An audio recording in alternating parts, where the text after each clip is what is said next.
Hey everyone, and welcome back to the channel. My name's Jessica, and I'm a second-year doctoral student studying nursing practice. And today, let's talk about Nclex test-taking strategies.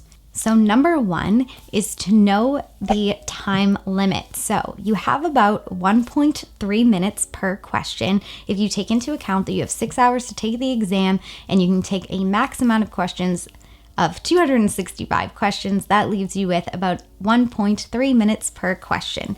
So what this means is you should really be taking about a minute per question, and definitely don't take over 2 minutes per question. Once you answer a question, you can't go back. So just keep that in mind as well, that once you answer the question, let it go. Don't worry about it. Don't perseverate on it. Just move on. Number two, avoid changing your answers. I'm pretty sure you've all heard this through nursing school, but usually the answer that you think is right first is the right answer. You don't want to add any more information to the question. You don't want to say, well, what if this, what if that? The way Nclex questions work is they're giving you all the information that you need to answer the question.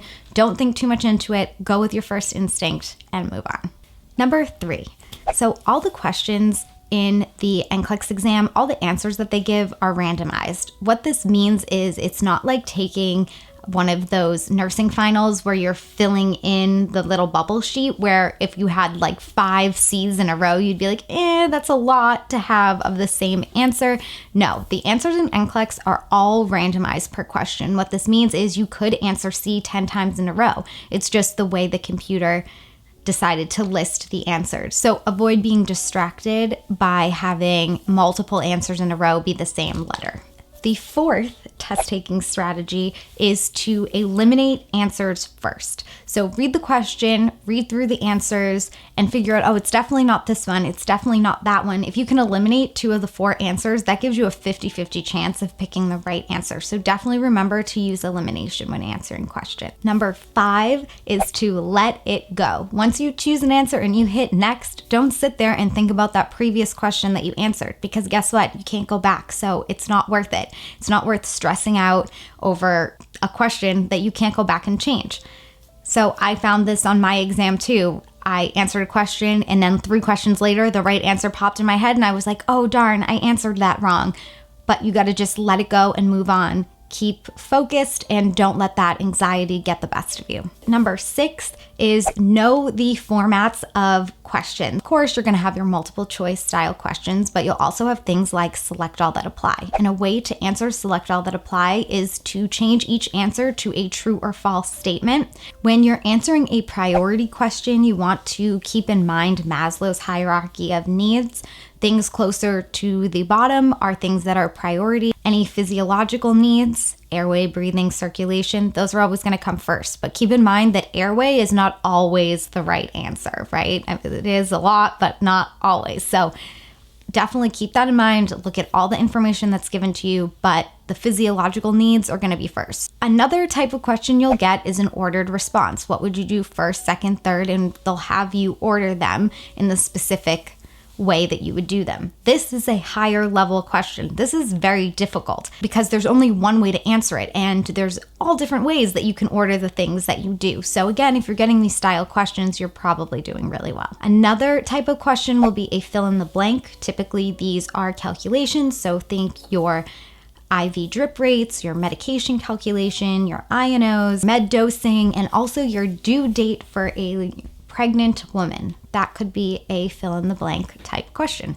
Another type of question would be a hotspot question. For a hotspot question, they're asking you where on the body you would look for, feel, listen, hear certain things. So you'll have a little diagram of the body and you'll just point and click to where you would find that certain thing. Another type of question that you might get is an exhibit or a chart, and this would be when they give you a patient's chart, which has a bunch of information. You use that information to answer a question. Another type of question you might get is a graphic. This might be a heart rhythm where they're asking you what type of rhythm it is, some sort of graphic that helps you answer a question.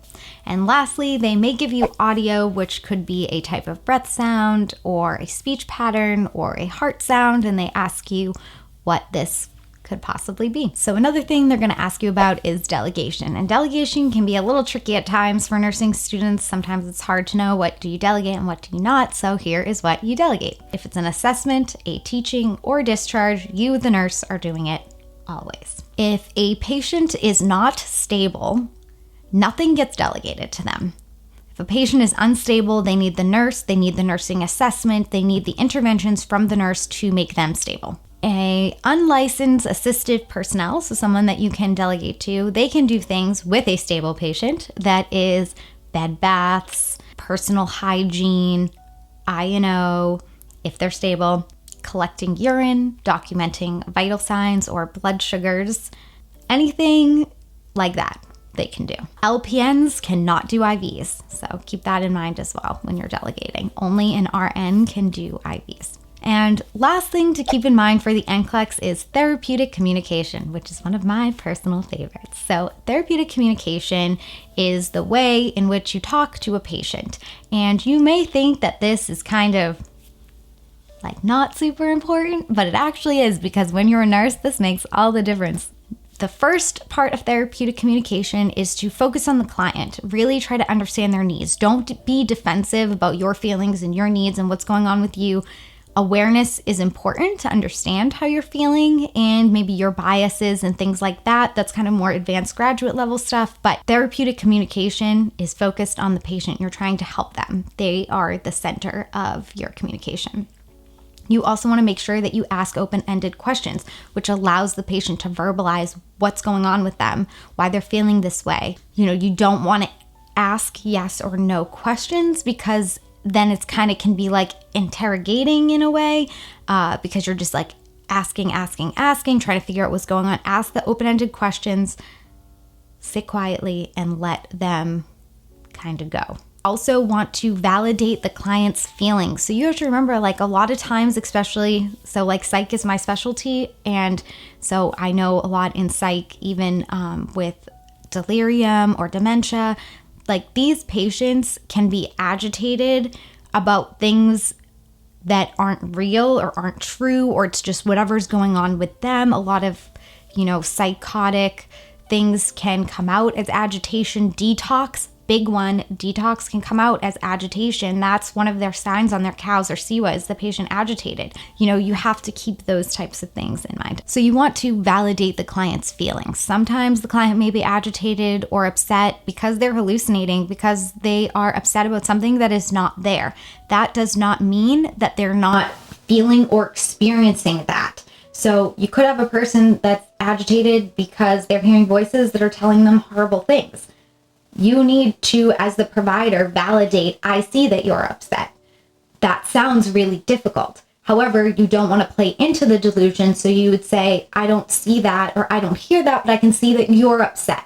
So you're kind of bringing them back to reality, but then also validating their feelings. I don't want to go too much on a tangent. So the next thing is listen and don't tell. So you're asking those open-ended questions. You're listening to the patient and what's going on with them, and you are not telling them what to do.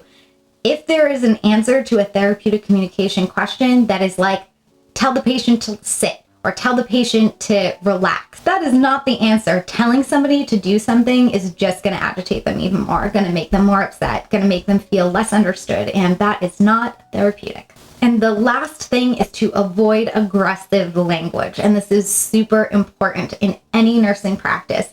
You do not want to come off aggressive, dominant, demanding, because if that patient is agitated or they're hallucinating or they're scared, that is going to just set them over the edge. It's just going to push them to be even more upset and feel guarded and not want to work with you. I don't want to go on too much of a tangent, but in nursing, therapeutic communication is really the basis, the foundation of our nursing practice. We can't teach patients, provide care, and create systems of healing when that patient doesn't trust us, or that patient doesn't like us, or that patient doesn't feel understood by us. So therapeutic communication is really the foundation to create that relationship, to create a therapeutic alliance with the patient. The self stuff I love. That is the test-taking strategies for the Nclex exam. If you guys want some resources, I'll have them linked below. I have an Nclex study guide down there. Definitely check out my other Nclex videos. I'll have them linked at the end of this video.